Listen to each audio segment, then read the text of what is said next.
Yeah. Hey guys, welcome back to the channel. It's a nasty old cold day here in southern Indiana. So I'm calling this the Cabin Fever series just because we're not able to do a lot of fishing right now.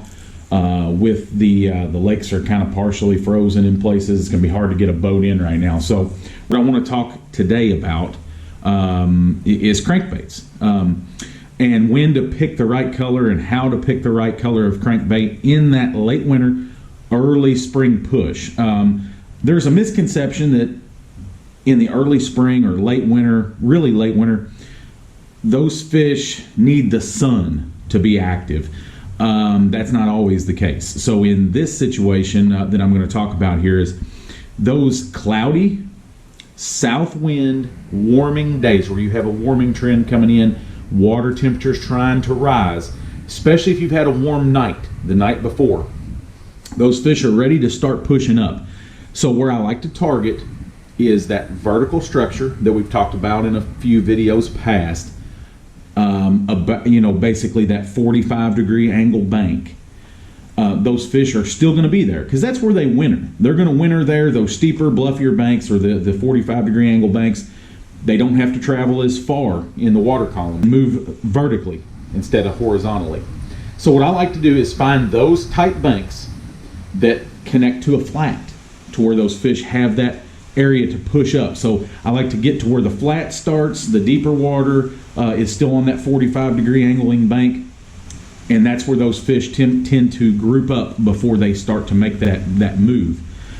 So the first thing I do is bass. I think as bass fishermen we really undercredit fish or how much bass utilize crawfish or crayfish, whichever part of the country you're from, crawdads, as their forage. And I think that they're a very large part of their forage early in the year when those crawfish first start getting moving.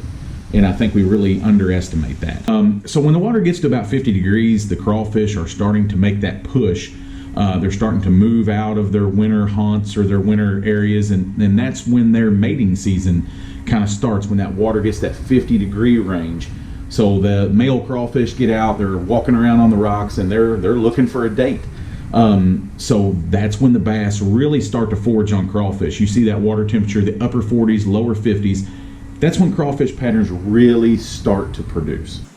So one of the first things I look for when I get to a lake that time of year, end of winter, first of the spring, is I go down to the water edge and I look, and I'm looking for those crawfish, and I want to see what color they are so that I can match my crankbait to that color. So in the cooler water temperatures in the 50s, you're going to see more brighter reds, like this striking 1.5. This is a more brighter red color.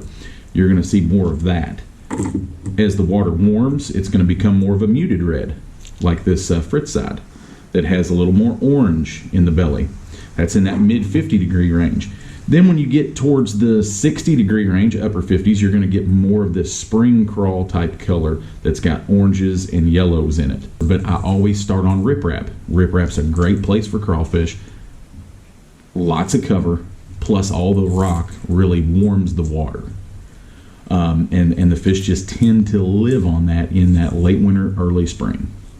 So what you'll see in this video clip coming up here is an area that we fished last year. We find that riprap where those fish are positioning on that riprap, because what comes with riprap is 45-degree angles. Steeper bank, typically relating to a little bit deeper water. That's where we want to pick up this crankbait. So the colder the water, the tighter the wobble. I want to go with a flat-sided crankbait, something that's got a very, very, very tight wobble as it comes through the water. As the water warms, we'll go to more of a square bill. That's going to get us that wider side-to-side action. In cooler water, they're going to move around a lot slower, but the key to it is contact with the bottom. You want to make a long parallel cast with the bank. Keep this bait grinding the bottom as much as possible. As much deflection off the rock as you can get, the better. What I have found is in the late winter, early spring, fish tend to be shallower than what you would think they would be. So I would recommend always start a little shallower and then work your way out from there. So me, I like to this is a Fritz side 5. It's going to go down to about 5 foot. And you can manipulate that with your line size. Another key that a lot of people don't realize is if you throw this on monofilament, yes, you might lose a little bit of depth, but in the wintertime when the fish's mouths are really, really tough, you tend to get a lot of fish on just the back hook on. Grab that bait.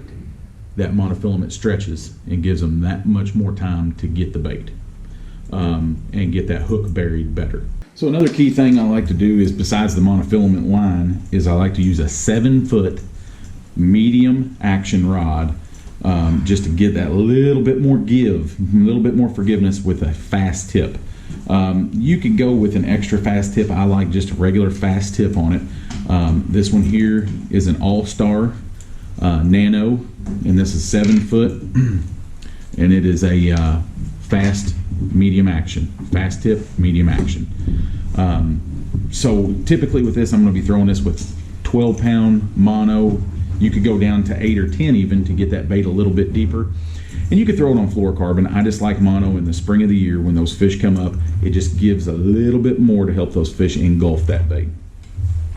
So when you're watching this next clip, you'll see in the background the riprap bank, 45-degree angles, making a long cast down this bank, and we're throwing the water temperatures in the mid to upper 50s. So we're throwing more of a spring crawl colored crankbait to kind of match the crawfish. So I always look for the size of the crawfish, the color of the crawfish, and try to match that as much as possible. But the big key, bottom contact. Keep the bait with the bottom. No matter whether it's 3 foot, 4 foot, 5 foot, change your crankbait to get it down to the bottom. The crawfish aren't swimming through the middle of the water column. They're on the bottom. Check out this clip.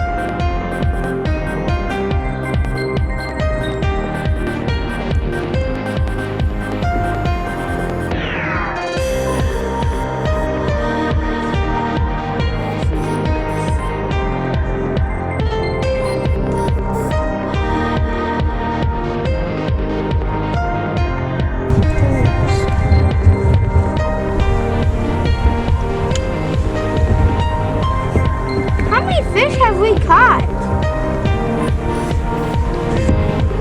No. Oh, it came off. Oh my gosh, it came off. Did you lose it? Here's another good age class of fish though.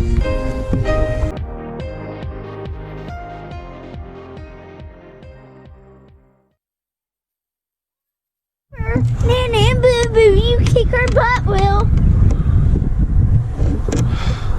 That's what I'm talking about, baby. Alright. Another keeper. Yeah, baby. Nailed it. So this winter into spring, take these tips, use these to your advantage. It will help you on the water, I promise you, and it'll help you catch bigger fish and more of them. You don't have to have those bright sunny days. Those windy, warming trend days can be very, very productive. Until next time, guys.